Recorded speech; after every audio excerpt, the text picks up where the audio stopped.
Ohayo gozaimasu. Ngayon anong oras? 5:47. Napakadilim. Tingnan niyo yung Christmas. Magtapon ako ng basura. Tsaka nagdilig ako ng halaman. Tingnan niyo yung ko. Yung Christmas light. Diba?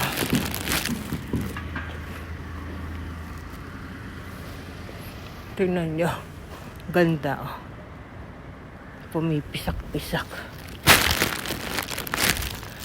Nilagay ko yung Christmas light eh. May dumaan na kotse. Dapat itatapat ko. Ang ganda talaga. Yung pumipisak-pisak na ilan. Di battery lang yun, yung Christmas light ko. Hindi di kuryente. Ayoko ng di kuryente. Malakas sa kuryente ang Christmas. First time ko nga lang mag-Christmas light. So dati namin bahay, hindi ako nag-Christmas light. Tapos, ngayon lang dito, sa nalipatan namin.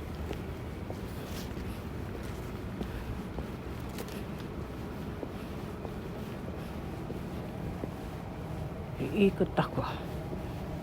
Lamig. Malamig na. Grabe yung lamig.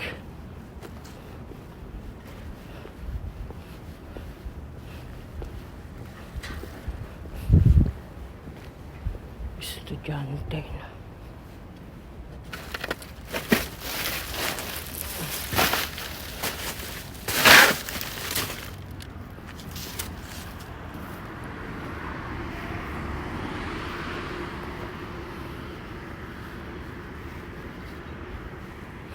Ay, nako.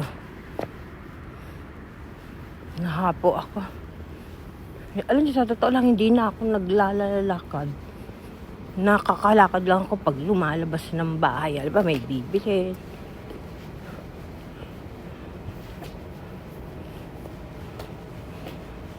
Ang lamig na kasi, sobrang lamig.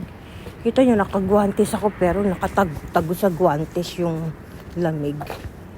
Kasi manipis nga naman. Parang hinahapo lang ako. Ang bagal ko nang maglakad. Paano ang lamig? Ayun yung Christmas light. Oh. Pipika-pika. Makapal siya. Pipika-pika.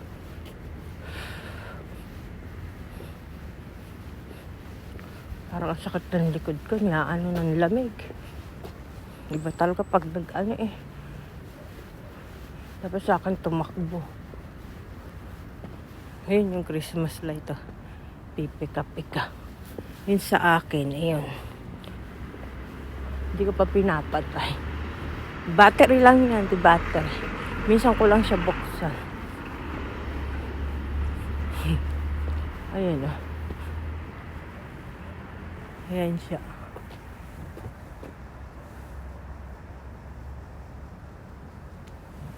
Maganda naman tingnan pag may Christmas light. Oh. Diba? Nilagyan ko siya. Nakakatuwa ba? Masarap sa mata pag may nakikita kong ganyan. Pipika-pika. Pika-pika. Paano ba? Pika-pika ang tawag sa Japan. Ano yan? Kikislap. Kumikislap-kislap.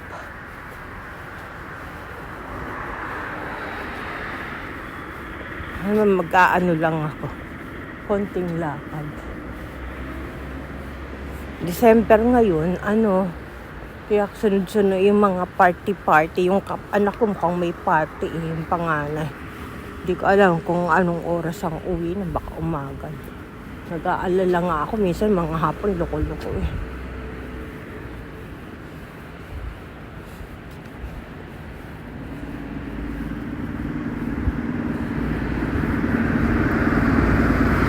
Hindi ko alam kung lalabas ako ngayong araw na to. Pero kailangan may asikasuhin ako ngayon eh. Ewan ko ba. Ayun sa amin. Yung kotse namin. Yung kotse namin. Ayun yung blue.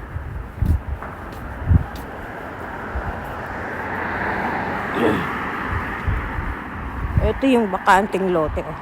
Uumpisahan na gawin to. Ano to? Ospital ng animals. Hospital. Pwede na rin hospital. Hanggang 3rd floor daw. Hospital ng animal. 3rd floor.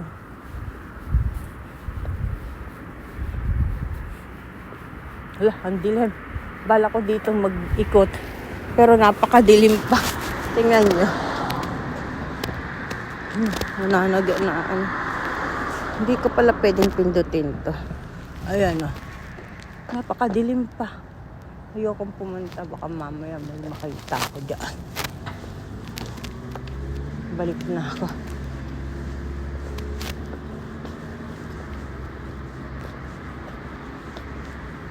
Sakit sa likod. Parang ang sakit ng likod ko.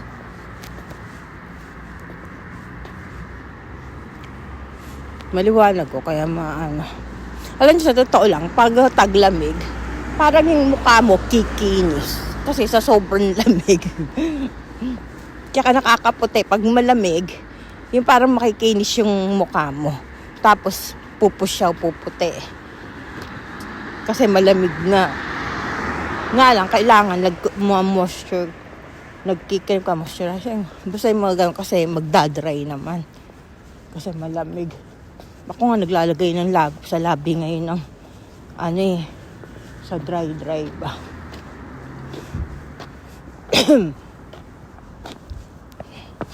Dito na lang ako sa akin. Konting umpisahan na. Tinan nyo. Kailan start?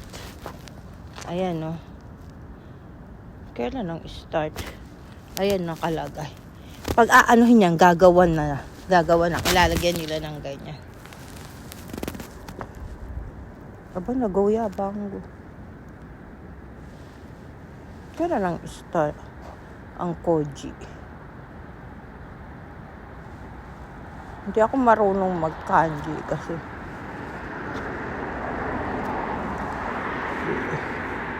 sa bagay, tinan nyo, mabilis to.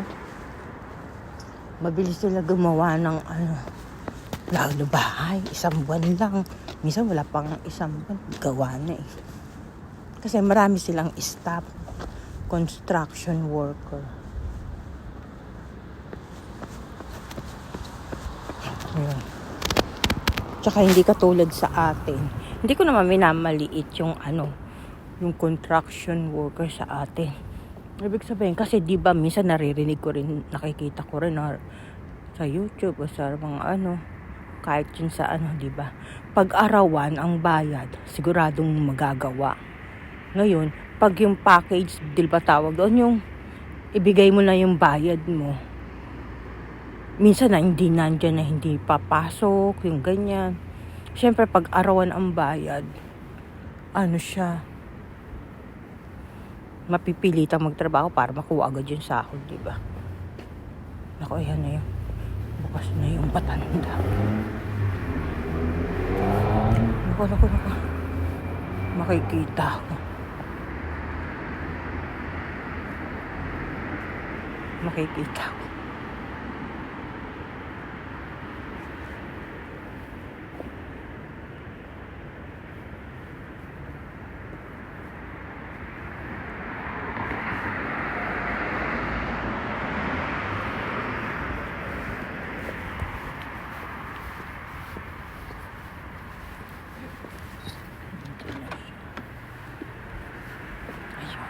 Umiiwas na kasi kung makipag-tsikahan ba. Ayaw ng mga anak ko makipag-tsikahan ako. Kasi baka mamaya may sinasabi ka tapos sinasabi dito. Kaklose niya rin itong namin. Yung RSCs. Baka nga may sinabi kaya hindi na kami masyado binubuli. Napo ako.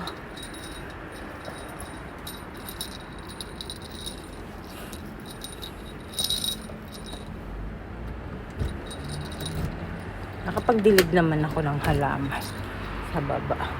Tingnan nyo. Dapat may pandilig ako ng halaman. Kaso itong ginagamit ko kasi, hindi ako magpaparit-parito. Pag ito, isang babaan lang. May pandilig ako dito, yung parang shower. Yung katulad sa atin. Ito nga, may bago akong tanim. Tanim ko pa. Tira niya. Bago ko siyang, iba-iba yan. May ito yung pang to eh. Lumalaki to. Parang cabbage na hindi mo maintindihan. Isang violet green. Isang puti green. Tapos ito yung pang Christmas na Tanim ko lang to, ako nag-design. Ayan. Pag lumago yan siguro magandang tingnan. Kasi iniisip ko, pag bibili ko niyan, ang mahal. 3,000. Ang pinakamura, 2,000. Sabi ko, bili na lang ako na lang gumawa. Pero bibili ako ng Christmas na halaman, yung pula. Magmumura na yon pag malapit na ang Pasko. Ganun pa naman ako. Pag mura ako bumibili.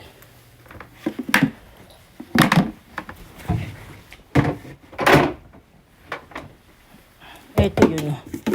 Ito yung sinasabi kong pandili. Di ba po itong gagamitin ko pag sa baba. Panikpanaog ako. Di pag balde ang dala ko. Isang babaan lang. Mga tulog pa yung mga anak ko. Para akong nasusuka sa totoo lang. Ang lamig.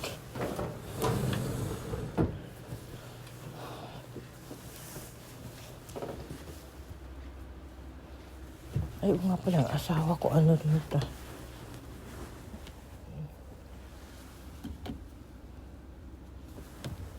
Pagsangkot. Hindi ko naririnig. Madairo ka. Kala ko, yung asawa ko, gumising na lang kung may trabaho. May to eh. Coronavirus. Nahawa nga ako. Meron din ako. Kagabi hindi ako makatulog sa sakit ng lalaugan ko. Nung nakaraan di rin ako makatulog. Sakit ng ulo ko, katawan ko, lahat ng muscle ko pa.